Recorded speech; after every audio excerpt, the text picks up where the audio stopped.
And we're now breaking the first reaction that's coming in from the Congress party over Rahul Gandhi's visit in the United States of America. Remember, he is on a 10-day US visit. He has launched a scathing attack at the Narendra Modi-led administration in India, and there is massive criticism against it from the BJP. Here's the Congress's first response. Sandeep Dixit has responded to the entire criticism. Let's listen in.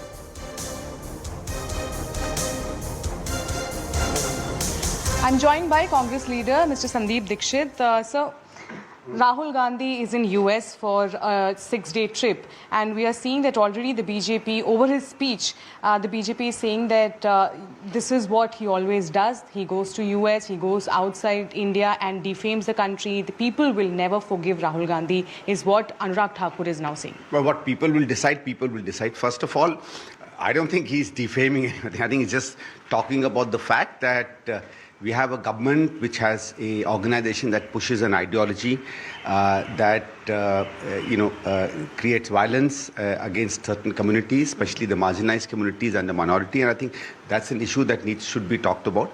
And I think BJP conveniently forgets that it is actually the current Prime Minister who had, on a number of occasions when he had gone abroad, said that there was a time when nobody was proud of being called an Indian. So what is that? I mean, I don't think there's a worse statement than saying that I'm not proud to be an Indian, and that's what Narendra Modi said on international shows. So why doesn't the BJP or why doesn't Mr. Anurag Thakur ask his Prime Minister as to why did he make those statements? But by saying that India is not a fair country for people from the tribal community or the minority, isn't this a defaming the country is what How is it defaming? How is it defaming is what I would like to know. No? It's not that the world doesn't know what those countries which are interested in India. I'm not, quite sure there is no issue. Why was everybody on the streets during Nirbhay then? Right? When every international journalist was covering the Nirbhay Kand, and Delhi was being called the rape capital of the world, in fact, not only India. Was that not defaming this nation? And no statistics showed that Delhi had a rape rate which was more than many other nations in the world. Yet, you went around just because it suited you politically.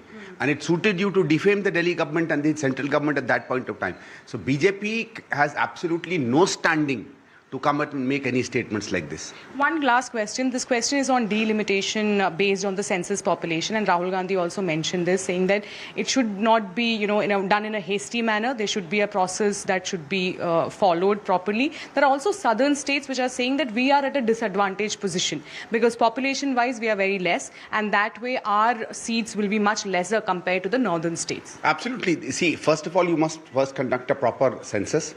Secondly, all the states that have had a good population control and therefore their share in India's population as a share has gone down compared to irresponsible states like Uttar Pradesh and others in terms of population.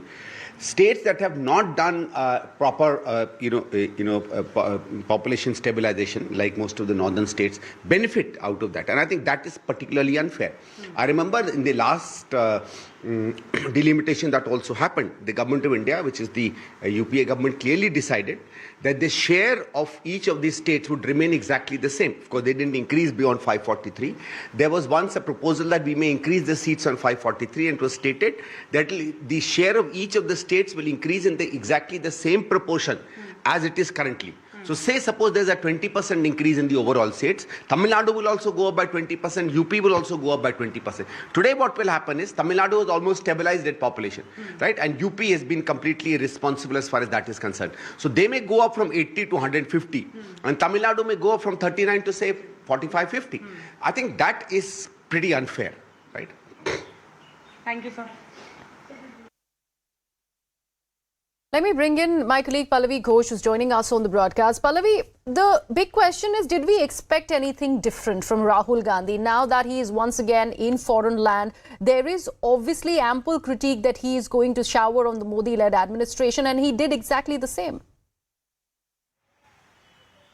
Yes, and no surprises, because remember when he went to Cambridge, when he went to UK, before that to Middle East, Sweden, he's often used these kind of platforms to criticize the Modi government and also the fact that there is no democracy left in our country. Now, it's a 3-leg tour which he has, of course, in New York, Washington, as well as in San Francisco, and large number of people he's going to be meeting. Of course, for example, in the Madison Square, he's going to have an interaction with large number of NRIs there. He's going to be meeting professionals professionals, students, so on and so forth, think tank, politicians as well.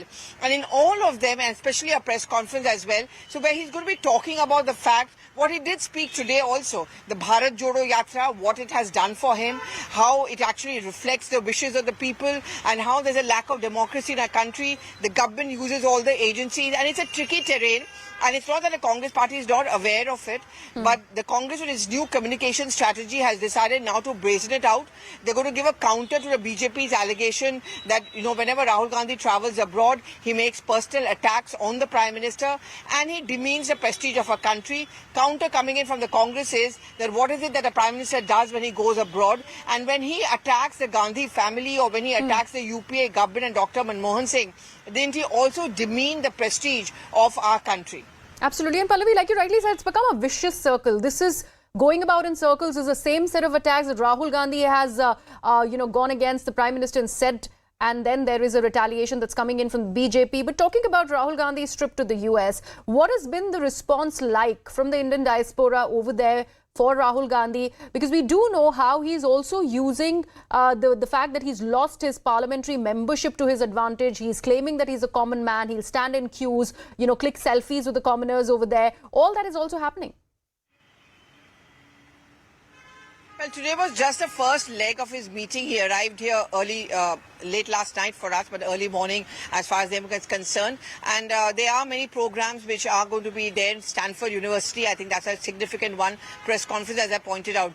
Well, these events are organized by the Indian Overseas Congress, and we saw those kind of crowds there. There are people from different organizations also who are very much there as a part of the speech, and some of them, of course, asked Rahul Gandhi the particular question. Clearly a showcasing of IOC by the IOC of Rahul Gandhi. Look at the kind of optics. First of all, he's met at the airport. Then you also have a band baja greeting him when he reaches the venue. A picture is being released of the Congress party where Rahul Gandhi is having a tilak again to address that Hindutva agenda of the Congress party, and of course freely taking questions from the crowd, and he making the point that I take questions, I do press conferences, but our Prime Minister doesn't. So it's yet, I would say, another image makeover part 2.0 after the Bharat Jodo Yatra to position Rahul Gandhi as someone who champions the cause of the people of India, and of course in key preparation for the 2024 Lok Sabha elections. All right, Pallavi, I'd request you to stay on with us. Sharon Elizabeth is also with us on the broadcast. Sharon, you'd got us that interview, the first response from the Congress party, where Mr. Dixit is unfazed with all the criticism that's coming in from the BJP. Is that essentially the Congress's stand, to take the BJP head on in the wake of the fact that Rahul Gandhi is going to make more of those criticisms against the Prime Minister in the speeches to come in US?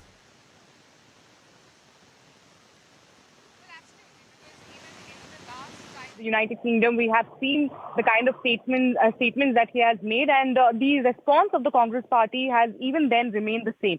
And not just Sandeep Dixit, if we speak to other Congress leaders as well, they also in fact points out that they, whatever Rahul Gandhi said is a fact. There is nothing that he has said is going to defame the country. When he's talking about the minorities, the tribal community, that it is an unfair country, he's stating the fact, he's stating his opinion, and everyone has the right to do so, is what the Congress party has been stating. Now, like you pointed out, this is just one of the events that has happened. This is the first day of Rahul Gandhi being in US. Now there are going to be a number of such events that has been in fact planned till 5th of June. So there are going to be a number of such statements that will be made by Rahul Gandhi, and the Congress party says that last time as well and this time as well, what Rahul Gandhi is doing is stating the facts, what is really happening in the country, and it should be taken in that way.